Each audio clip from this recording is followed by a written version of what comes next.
ಪ್ರೀತಿ ಜೀವನವನ್ನು ಬದಲಾಯಿಸಿದರೆ ಹಣ ಮನುಷ್ಯನನ್ನೇ ಬದಲಾಯಿಸುತ್ತದೆ. ನಮಸ್ಕಾರ ರೀ, ಶರಣ್ ರೀ ಎಲ್ಲ ಬೆಳಗಾವಿ ಮಂದಿಗೆ. ಬೆಳಿಗ್ಗೆದ್ದ ನಮ್ಮ ತಮ್ಮನ ಜೊತೆ ಆಟ ಆಡಿ ಬಿಸಿ ಬಿಸಿ ಚಹಾ ಕುಡಿದ ರೆಡಿಯಾಗಿ ನಾವು ಹೊಂಟಿದ್ದ ಬೆಳಗಾವಿ ಮಾರ್ಕೆಟ್ ಕಡೆ. ಮಾರ್ಕೆಟ್ಗೆ ಹೋದ್ವಿ. ಕ್ಲೈಮೇಟರ ಫುಲ್ ಚೇಂಜ್ ಆಗಿಬಿಟ್ಟೈತಿ. ಸೂರ್ಯ ಕಾಕ ಕಾಣವಲ್ಲ. ಆಮೇಲೆ ಕಾಯಿಪಲ್ಲೆ ಇದೆಲ್ಲ ತೊಗೊಂಡು ನಾವು ಹೊಂಟಿದ್ದ ಪಲಾವ್ ತಿನ್ನಕ್ಕೆ.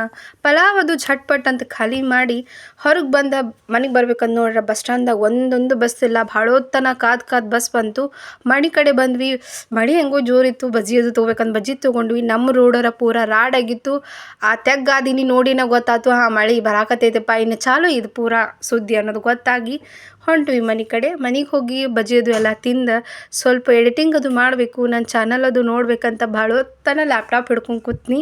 ಅದನ್ನ ಭಾಳ ಹೊತ್ತನ ನೋಡಿ ಆಮೇಲೆ ಸಮಾಧಾನ ಅನಿಸಿತ್ತು. ಇಲ್ಲಪ್ಪ ನಾನು ಏನೋ ಮಾಡತ್ತೀನಿ ಜೀವನದಾಗ ಅಂಥೇಳಿ ಇಷ್ಟ ರೀ ಇವತ್ತಿನ ದಿನ ಎಂಡ್ ಮಾಡೀನಿ ರೀ.